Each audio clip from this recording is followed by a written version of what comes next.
Bonjour à vous tous et bienvenue en ce premier dimanche du mois de mai 2022. Et on voit que les temps chauds s'en viennent, les changements de saison vont se manifester. Et bienvenue à nouveau à une prédication de la parole de Dieu qui a, cette fois-ci, pour objectif de nous faire apprécier la dernière étape dans notre rédemption. La dernière étape dans notre rédemption, le dernier élément qui reste à accomplir pour que l'expérience de notre salut soit complète. Et nous anticipons ce jour, bientôt, on l'espère, où l'achèvement de son œuvre va se manifester à nos yeux et aux yeux de tous par la transformation de notre corps physique. La transformation de notre corps physique, ça c'est le dernier élément qui reste à achever dans notre rédemption. L'apôtre Jean a décrit ce dernier élément de notre rédemption dans 1 Jean 3 au verset 2 en disant « Bien-aimés, nous sommes maintenant enfants de Dieu. » Donc si on a mis notre foi en Jésus-Christ, si on s'est tourné vers lui, si on s'est confié dans son œuvre sur la croix du Calvaire, on a reçu le pardon de nos péchés, on a été justifiés, sanctifiés, scellés, on a été adoptés. Toutes ces choses-là ont été faites spirituellement pour nous. C'est une réalité dans notre position en Jésus-Christ. Et dit, nous sommes maintenant enfants de Dieu et ce que nous serons, la réalité complète de notre salut, n'a pas encore été manifestée. Ça n'a pas encore été démontré, cette œuvre complète de notre salut, mais nous savons que lorsqu'il paraîtra, lorsque Jésus viendra pour son Église, nous serons semblables à lui, parce que nous le verrons tel qu'il est. Donc la Bible décrit cet aspect-là, ce dernier élément-là de notre salut comme étant encore à venir. Cette transformation de notre corps mortel et terrestre en un nouveau corps merveilleux, apte au royaume de Dieu. L'apôtre Paul le dit, « Voici, je vous dis un mystère, nous ne mourrons pas tous. » En parlant dans 1 Corinthiens chapitre 15 de cette venue-là du Seigneur Jésus pour son Église, de l'enlèvement de l'Église, il dit, « Nous ne mourrons pas tous. » 1 Corinthiens 15, 51, « Mais tous nous serons changés en un instant, en un clin d'œil, à la dernière trompette. La trompette sonnera et les morts en Christ, ressusciteront incorruptibles. Et nous, les vivants pour le retour du Seigneur, seront changés. Notre corps, notre homme extérieur va être transformé. Et ce sera une grâce supplémentaire que Dieu va nous donner avec notre salut. En plus d'être sauvé, en plus d'être pardonné de toute iniquité, en plus de revêtir la justice et la sainteté de Jésus-Christ, en plus d'avoir accès à son royaume béni, on aura des corps glorifiés qui vont nous distinguer de tous ceux qui ne sont pas enfants de Dieu. Auquel grâce du Seigneur qui va accompagner notre salut en Jésus-Christ. Ce matin, j'aimerais vous inviter à tourner dans l'Épître aux Philippiens au chapitre 3. L'Épître aux Philippiens au chapitre 3 pour apprécier la grâce des nouveaux corps qu'on reçoit en Jésus-Christ. La grâce de ces nouveaux corps-là que nous allons un jour recevoir comme confirmation de notre salut en Jésus-Christ, comme démonstration de l'achèvement complet de notre rédemption par notre grand Sauveur, comme œuvre merveilleuse qui nous permettra de vivre la plénitude de Dieu dans son royaume, grâce à des corps glorieux et transformés par la grâce de notre Dieu. Philippiens, chapitre 3.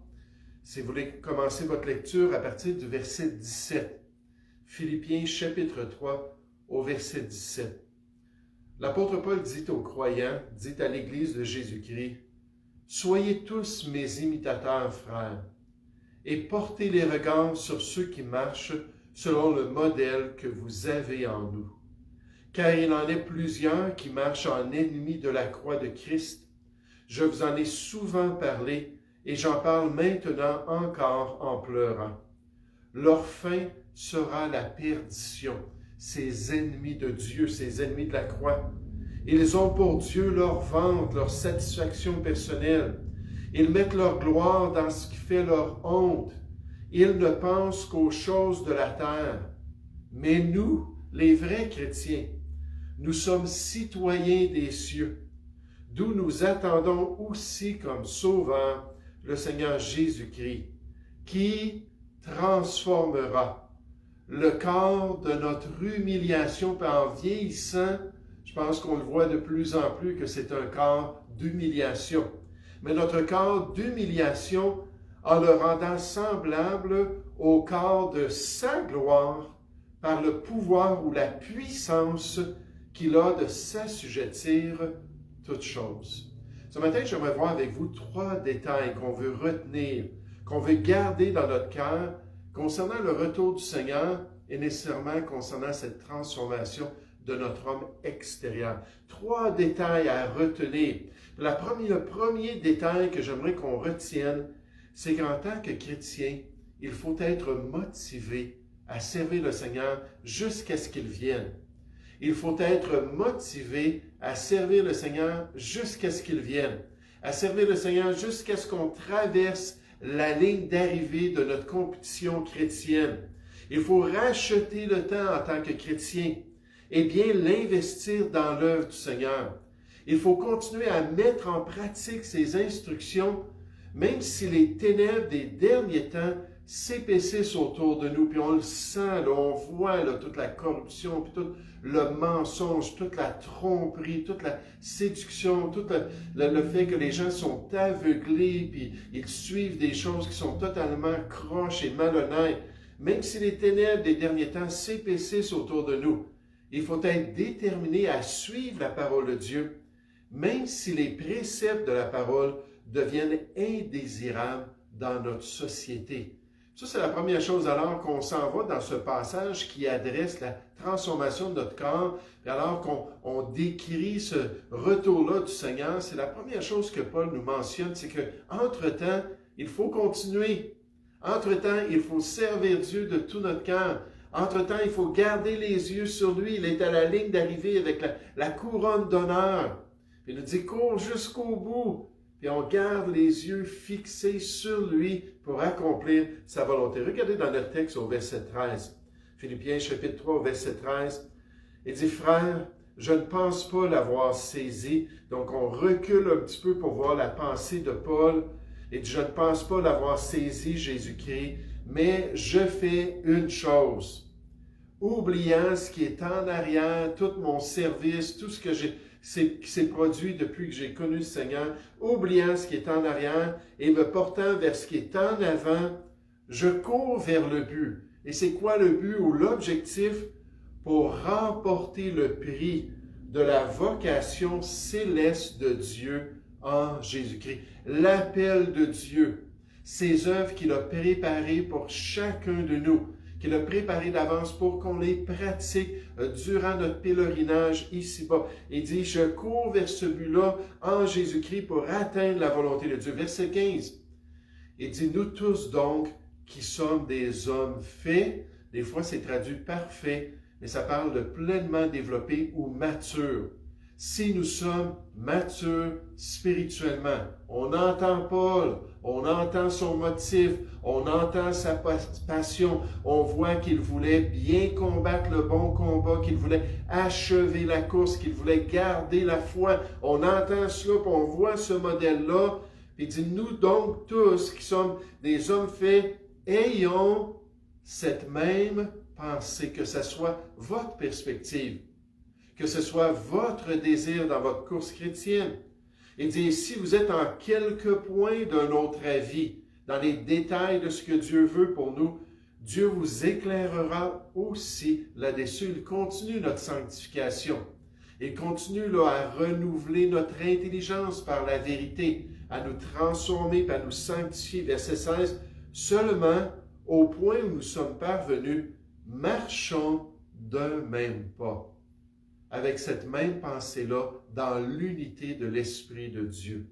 Et là, il nous dit au verset 17, « Soyez tous mes imitateurs. » C'est ça que moi je vous présente comme objectif.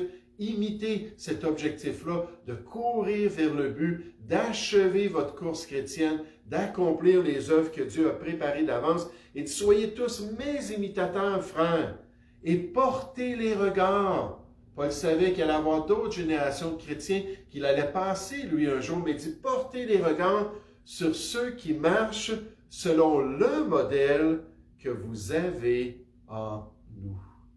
Oh, en tant que chrétien, il faut trouver des enfants de Dieu fidèles dans le service du Seigneur. Il faut trouver des enfants de Dieu qui ne se sont pas relâchés à travers les années, qui ne sont pas là de faire ce qui est bien. Il faut les accompagner dans ce service fidèle pour le Seigneur. Et quand je pensais à ça cette semaine, je regardais l'exemple de Paul, l'exemple qu'il a présenté à Timothée dans 2 Timothée chapitre 4. Il a dit, continue Timothée, combat le bon combat. Puis il dit, souviens-toi que moi j'ai combattu le bon combat, que moi j'ai achevé la course, moi j'ai gardé la foi. Il dit, désormais je vais être exécuté, je m'en vais de ce monde. Il dit, continue Timothée. Quel mentor Timothée avait eu dans l'apôtre Paul.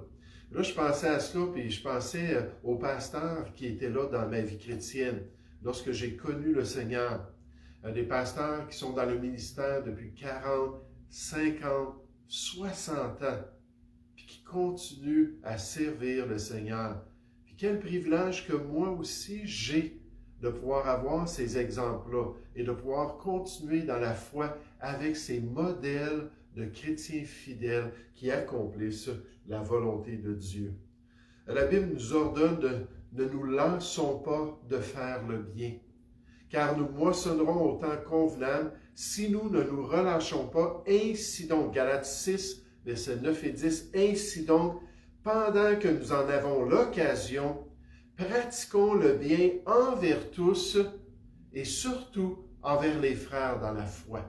Donc, continuons à faire le bien dans notre ministère, dans ce monde, jusqu'au retour du Seigneur, jusqu'à ce qu'on reçoive ce nouveau corps glorieux, jusqu'à ce qu'on ait la plénitude de notre salut. Nous sommes sauvés, mais ce dernier élément-là s'en vient et j'espère que ça va être bientôt. Le capitaine Robert Campbell était un prisonnier de guerre britannique capturé par les Allemands pendant la Première Guerre mondiale. Durant son emprisonnement, il a appris que sa mère était tombée gravement malade. Je n'ai aucune idée comment est-ce qu'il a réussi à avoir cette information-là. Il était dans un camp de concentration allemand, et sa mère en Angleterre est tombée gravement malade.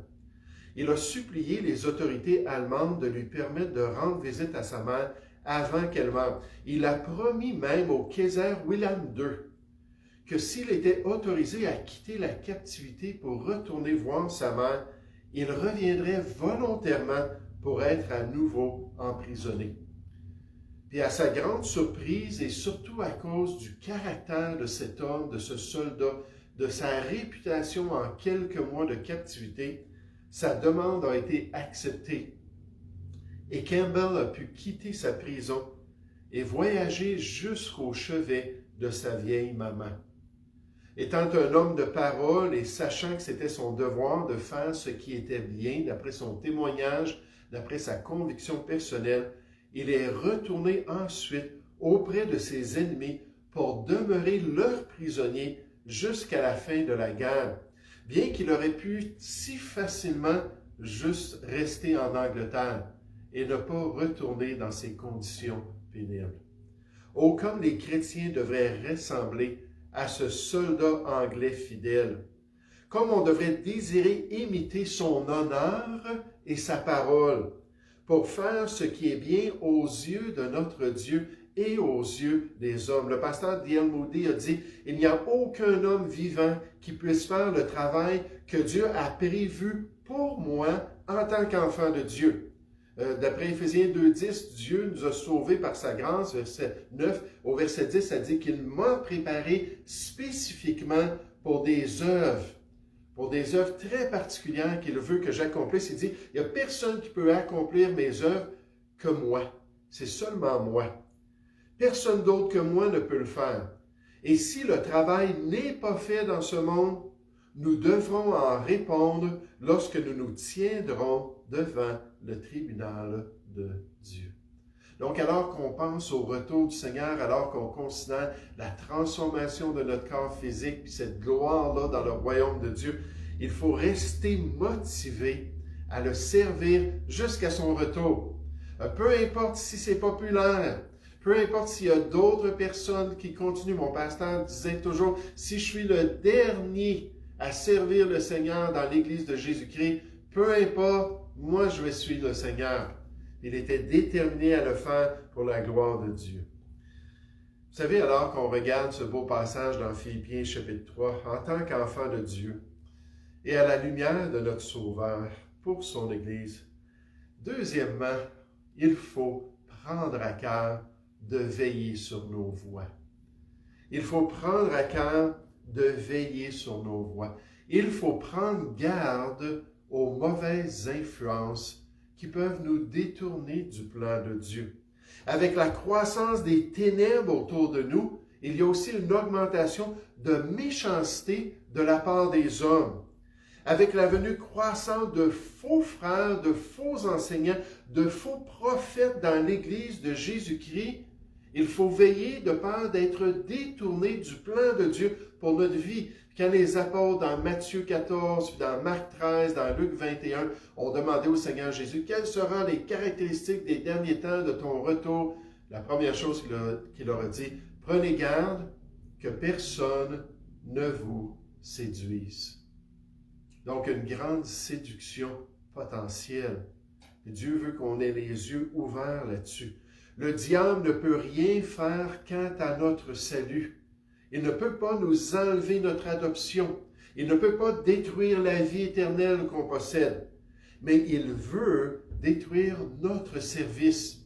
Si on ne veille pas en tant qu'enfant de Dieu, si on n'est pas sur nos gardes, on peut perdre une partie des récompenses que Dieu voulait pour nous. Dans la deuxième épître de Jean, au chapitre 1, au verset 7, Jean dit car plusieurs séducteurs sont entrés dans le monde. Il dit, faites attention, puis il dit ça aux chrétiens du premier siècle, à l'époque apostolique, lorsqu'il y avait encore ces colonnes-là, ceux qui étaient les plus estimés dans l'œuvre de Dieu, les apôtres de Christ qui étaient présents.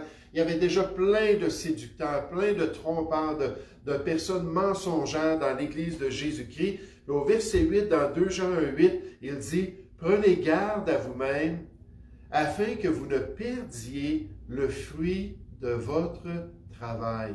Et tu prenez garde, ça pourrait se produire, que vous allez perdre certains des résultats de votre travail, mais dit plutôt que vous receviez une pleine récompense. Donc, c'était possible au premier siècle, c'est possible aussi à cause des séducteurs qu'on s'éloigne du plan de Dieu. Oh, je vais toujours, pour le restant de ma vie, Dieu voulant si mon cerveau fonctionne toujours, je vais toujours me rappeler d'un frère qui s'appelait René. Et René, c'est un homme serviable. René, c'est un homme déterminé. René, c'est un homme qui était impliqué dans les activités, qui voulait vraiment là, mettre au service des autres, d'après ce qu'on comprenait, les dons de service que Dieu lui avait remis. Puis il était très, très impliqué. Puis on aimait beaucoup servir ensemble. Puis à un moment donné, Dieu nous a appelés à quitter pour aller implanter des églises. J'ai été mis à part pour cela, puis envoyé par l'église de Boucherville, comme c'était le cas pour Paul avec l'église d'Antioche. Je ne suis pas en train de me comparer à Paul, c'est pas ça que je veux dire. Mais donc là, on est parti, on est allé faire une tournée d'église, puis on a commencé notre première implantation au Saguenay. Et pendant que tout cela, ça se passait, bien, je ne savais pas ce qui se passait avec René. Juste quelques années plus tard, j'ai appris que René était devenu témoin de Jéhovah. Oh boy, quelle tristesse, puis quelle douleur de cœur de voir cette personne-là passer au témoin de Jéhovah, puis s'éloigner de la vérité de l'Évangile, puis s'éloigner de la vérité de Dieu. On nous dit qu'il y a des séducteurs qui peuvent faire en sorte qu'on aurait eu un beau fruit pendant notre vie chrétienne, mais on n'aura pas la pleine récompense parce qu'on n'a pas continué à accomplir la volonté de Dieu. Un auteur a dit, l'idée pour le croyant est qu'il doit être particulièrement sur ses gardes. Il doit veiller à la sentinelle sur sa propre vie. et que son premier souci doit être de sécuriser son propre cœur, afin qu'il ne soit pas exposé aux attaques dangereuses de l'erreur. Il y en a de l'erreur dans les milieux évangéliques, frères et sœurs. Il y en a des mensonges, il y en a de la séduction, il y en a des tromperies, surtout dans des mouvements où on se base beaucoup sur nos sentiments, nos expériences. C'est pas d'analyser avec la parole de Dieu, d'examiner chaque jour les Écritures pour être certain qu'on comprenne bien les voies de Dieu, mais se baser sur nos sentiments, puis à peine de consulter le manuel de vie pour prendre des décisions. Mais il dit donc ces attaques dangereuses de l'erreur. Il dit lorsque l'erreur abonde dans le monde, notre premier devoir n'est pas de l'attaquer l'erreur ou de lui faire la guerre. Il est plutôt le premier niveau parce qu'il faut quand même, la Bible nous dit dans Éphésiens 5 au verset 11, condamner ce qui est faux, condamner ce qui est hérétique, ce qui est mal.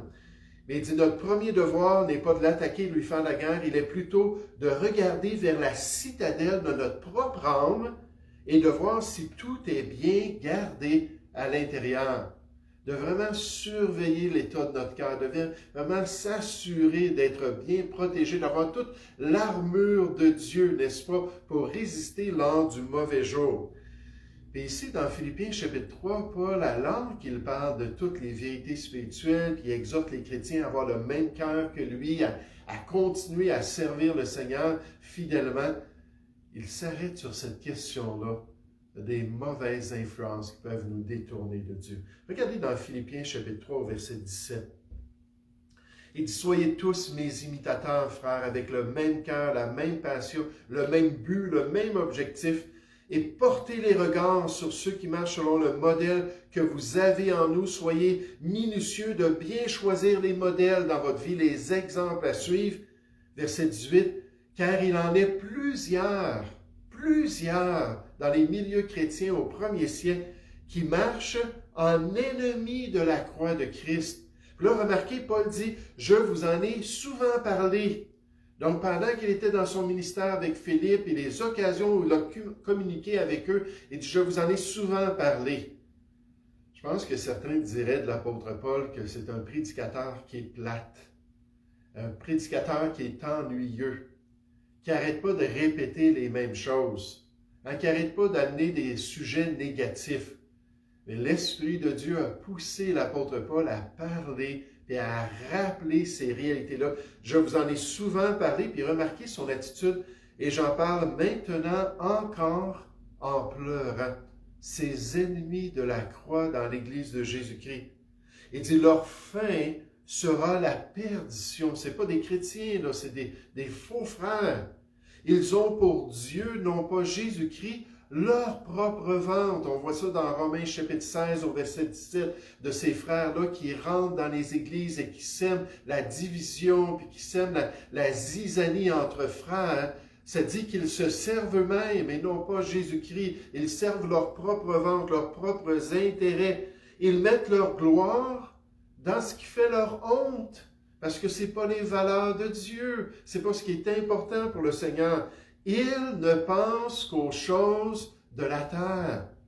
Quelle grande caractéristique des témoins de Jéhovah, qui refusent de croire qu'ils vont passer l'éternité au ciel. C'est seulement les 144 000 scellés et élus de Dieu qui vont y aller. Le restant, ça va être sur la terre. C'est une telle dichotomie, une telle division n'existe pas dans la parole de Dieu pour les enfants de Dieu. Ils ne pensent qu'aux choses de la terre. Il dit, faites attention aux ennemis de la croix. Aux Corinthiens, Paul les avait ainsi décrits, ces faux frères-là. Dans 2 Corinthiens 11, il dit, ces hommes-là sont de faux apôtres, des ouvriers trompeurs. 2 Corinthiens 11, 13 à 15. Déguisés en apôtres de Christ. Leur fin sera selon leurs œuvres. Selon, ici, la préposition, ça veut dire en proportion de leurs œuvres. Plus ils auront séduit, plus ils auront corrompu les chrétiens, plus ils auront détourné les gens de la volonté de Dieu, plus la damnation va être énorme pas dans la gloire, dans l'éternité. Hein, c'est pour ça que Jésus avait dit dans Matthieu chapitre 11 à Chorazine, puis à Bethsaïda, puis à toutes les grandes villes dans lesquelles il avait eu ces miracles, qu'ils seraient jugés plus sévèrement, hein, parce qu'ils s'étaient attachés à l'erreur, ils avaient fermé leurs yeux à la réalité du salut en Jésus-Christ. Puis ils n'avaient pas suivi le plan de Dieu. Et leurs fins seront selon leurs œuvres. Oh, il faut se garder de telles personnes chrétiennes, entre guillemets, dans notre vie. Il faut être vigilant et éviter de telles influences fâcheuses qui peuvent nous dérouter du plan de Dieu.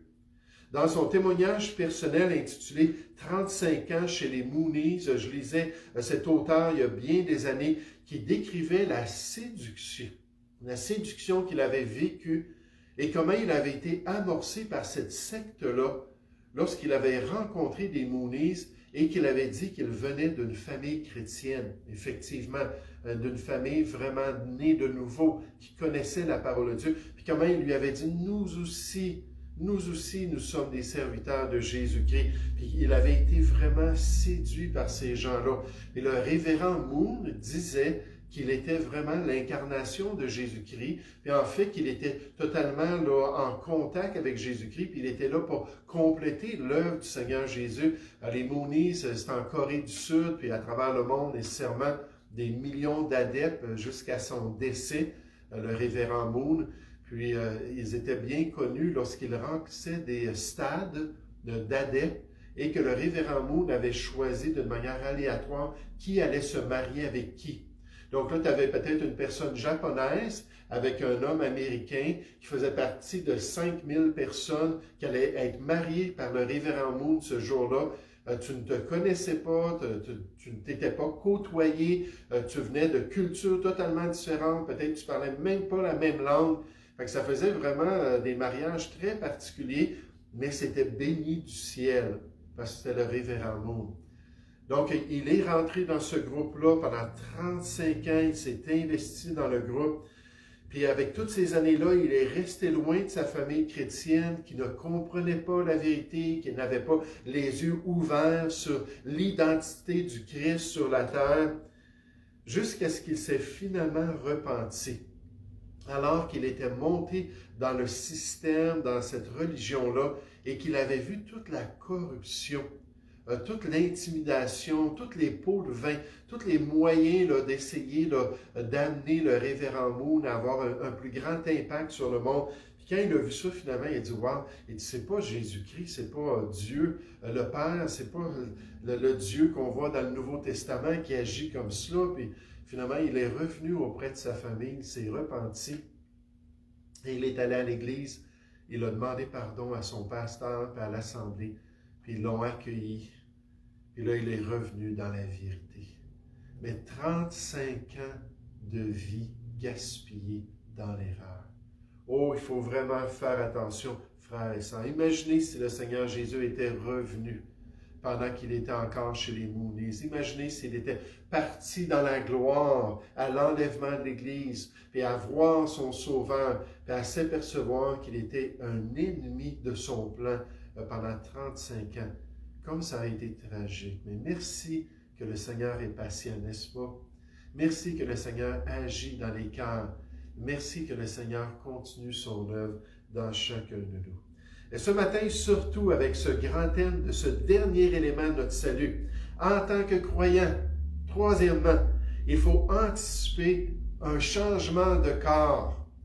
Il faut anticiper un changement de corps. On a eu un changement de cœur. Notre cœur de pierre est devenu un cœur de chair. Et là, il faut anticiper un changement de corps, de notre physique. Et j'espère que c'est dans un avenir proche. Alors que la parole de Dieu promet qu'il faut que ce corps corruptible revête l'incorruptibilité. 1 Corinthiens 15, 53, on va aller voir ça tout à l'heure. Et que ce corps mortel revête l'immortalité. Parce qu'on s'en va dans un royaume incorruptible. On nous dit dans Apocalypse 21, il n'y aura plus rien de souillé, il n'y aura plus rien d'impur, il n'y aura pas de péché, il n'y aura pas de méchanceté, il n'y aura rien de mauvais qui va être dans ce royaume-là. Et nécessairement, il doit être immortel pour qu'on puisse vivre éternellement dans la présence du Seigneur. Que la tente que nous possédons sur cette terre, la Bible le décrit, notre corps d'humiliation, notre temple, doit un jour devenir un domicile céleste. 2 Corinthiens 5 au verset 2. Entièrement adapté pour le royaume des cieux. Ce passage extraordinaire d'une tente fragile et dommageable. Nécessairement, les tentes dans les temps bibliques, c'était pas ce qu'on pourrait avoir aujourd'hui, là, avec tout le textile, puis toute la technologie, mais c'était vraiment, là, les toiles brisaient, puis il fallait réparer ça continuellement. C'était pas solide, des tentes. Mais cette tente-là qui va devenir un édifice solide et durable dans les cieux. J'aimerais qu'on puisse considérer ça dans notre texte principal ce matin. Considérez cette transformation majeure qui s'en vient dans votre vie, qui s'en vient dans votre expérience chrétienne, bientôt. Regardez dans Philippiens 3, verset 19. On nous dit, leur fin sera la perdition. Quelle fin tragique, n'est-ce pas? Ils ont pour Dieu leur vente, ils mettent leur gloire dans ce qui fait leur honte.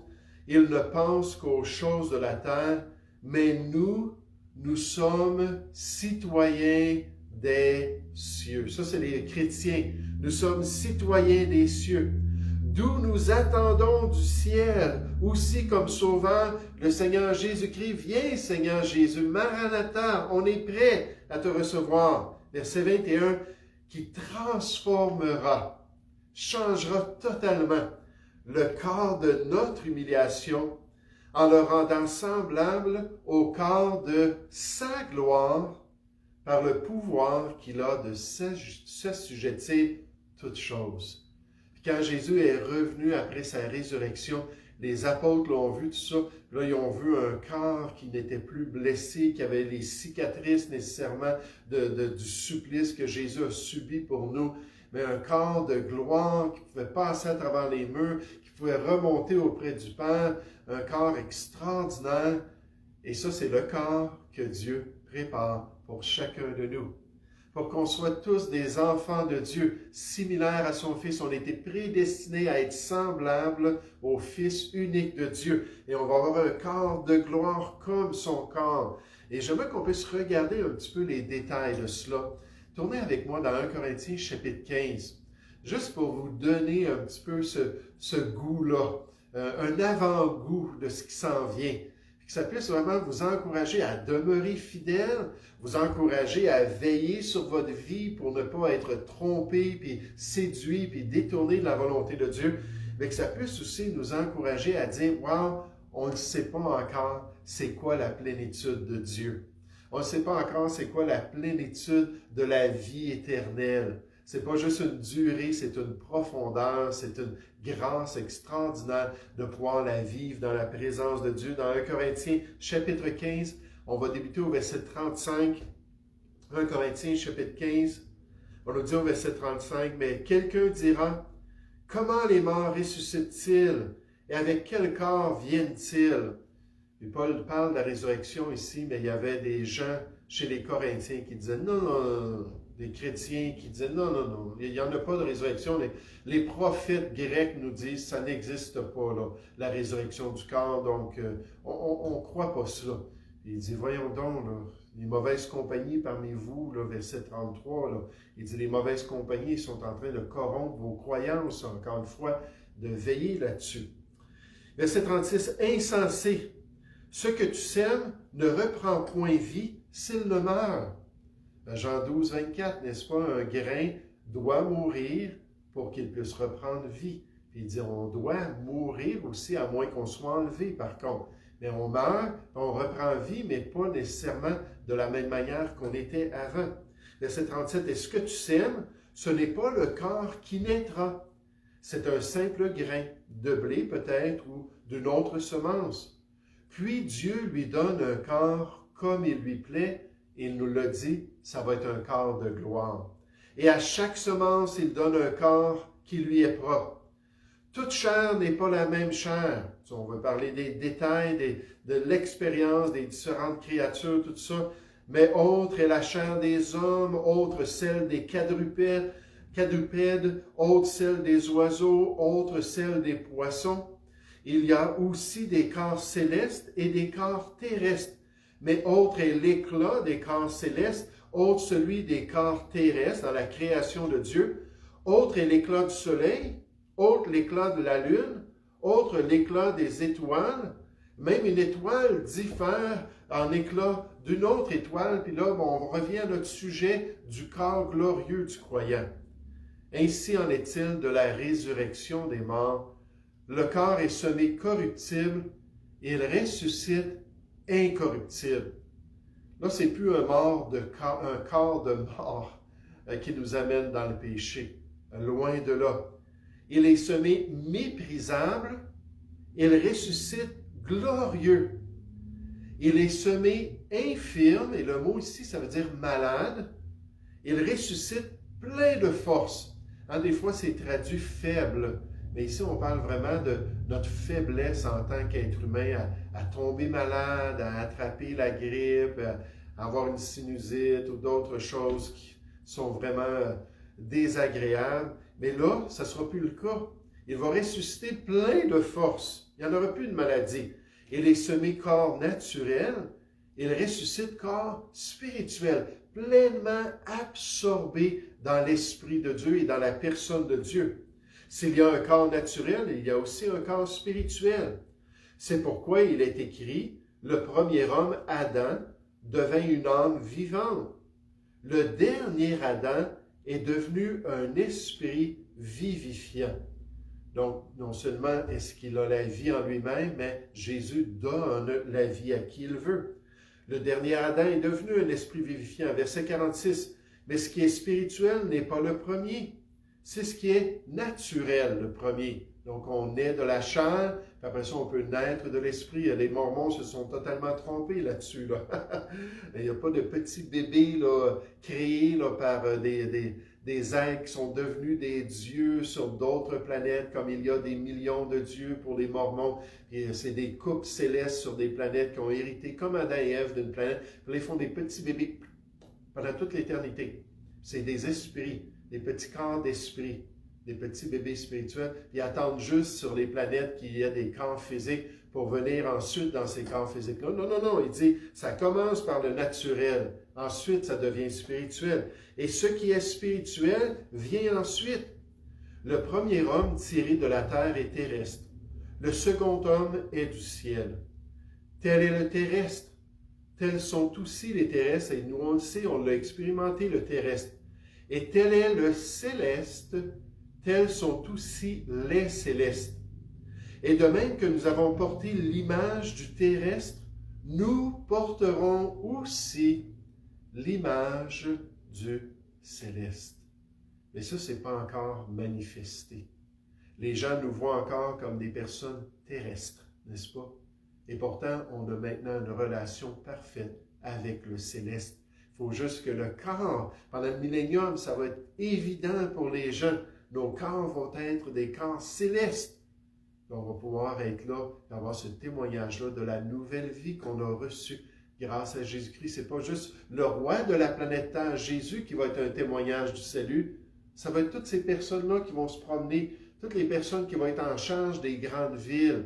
Je te confierai là, toutes ces villes-là, ces régions-là. Tu seras l'administrateur de ces choses-là dans mon royaume. Et ça va être des gens avec des corps ressuscités, avec des corps qui auront été transformés avec l'éclat de Dieu même. Puis ils vont pouvoir dire, mais j'ai reçu Jésus-Christ un jour dans ma vie. Ça va être un témoignage pour les gens. Verset 50.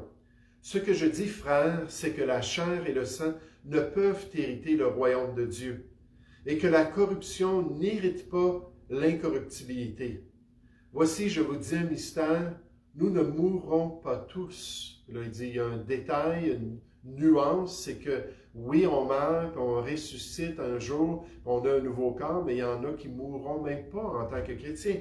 Mais tous, nous serons changés. En un instant, on l'avait déjà vu, en un clin d'œil. À la dernière trompette, la trompette sonnera et les morts ressusciteront incorruptibles. Et nous serons changés. Paul espérait qu'il ferait partie de ceux qui allaient être changés lors de l'avènement de Jésus. Car il faut que ce corps corruptible, et ça c'est notre homme extérieur en ce moment, notre corps de mort, ce corps corruptible revêt l'incorruptibilité et que ce corps mortel revêt l'immortalité. Merci Seigneur pour un si grand salut. Merci notre Sauveur de nous avoir offert ton corps en sacrifice sur le calvaire pour que nous puissions un jour hériter de ce corps glorieux semblable au tien.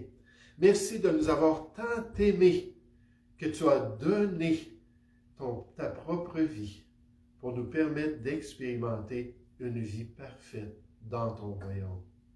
Et quelle joie et quelle félicité ce sera pour chacun de nous un jour d'aller dans la présence de notre Sauveur. Oh, qu'est-ce qu'on apprend ce matin dans Philippiens chapitre 3 et avec ce grand thème de notre corps ressuscité, c'est qu'il faut demeurer motivé. Il faut demeurer motivé. Mémorisez Galates 6.9. Ne nous lassons pas de faire le bien. Et mémorisez ça, puis serrez ça dans votre cœur. À chaque fois que vous commencez à être démoralisé, à chaque fois que vous êtes déçu, à chaque fois qu'il n'y a pas les fruits que vous aimeriez, à chaque fois que peut-être votre corps vous dit que c'est de plus en plus difficile de servir le Seigneur, là, de ramener ça dans votre cœur, de dire non, ne nous lassons pas de faire le bien. On doit continuer. Deuxièmement, il faut veiller sur nos voies. Il faut prendre garde aux méchantes influences qui aimeraient nous détourner de la volonté de Dieu. Il faut vraiment être sensible à la parole de Dieu et à l'Esprit de Dieu, l'onction de Dieu, pour nous permettre de demeurer dans les voies de Dieu. Et dernièrement, il faut anticiper un changement de corps. Il faut anticiper un changement de corps. Et ce jour-là, ça va être extraordinaire, quand nos corps si faibles, nos corps si infimes, si corruptibles, si mortels, vont être transformés dans ces corps de gloire-là pour honorer le Seigneur Jésus. Nous allons prier ensemble. Oui, Père Céleste, je vais te louer, je vais te remercier pour ce privilège encore de pouvoir te servir et de pouvoir accomplir ta volonté. Merci, Seigneur, que tu nous présentes ces réalités spirituelles. Toi, tu vois toutes choses. Tu connais le passé, le présent, l'avenir. Et tu sais comment est-ce qu'il y a de grandes choses qui s'en viennent pour nous. Père, on fait partie de l'armée qui va vaincre. On fait partie de ceux qui vont avoir la victoire ultimement. On fait partie de ceux qui vont percer les ténèbres pour pouvoir revenir un jour avec ces corps glorieux dans la présence de Jésus et dans la présence des nations de ce monde à la bataille d'Armageddon et de pouvoir voir Jésus établir son royaume sur la terre. Et d'avoir ce privilège de pouvoir l'accompagner dans ce règne millénaire et de pouvoir, Seigneur, démontrer à tous que nous sommes réellement des enfants de Dieu. Et là, ça va être manifesté concrètement. Merci pour ce grand privilège. Seigneur, travaille dans nos cœurs, aide-nous à être sages, aide-nous à être déterminés, aide-nous à persévérer dans tes voies. Merci que ta grâce est suffisante. Nous te prions. Au nom du Seigneur Jésus. Amen. Amen. Donc, le Seigneur vous donne une bonne semaine, vous encourage dans ses voies. Lâchez pas. Continuons de faire ce qui est bien.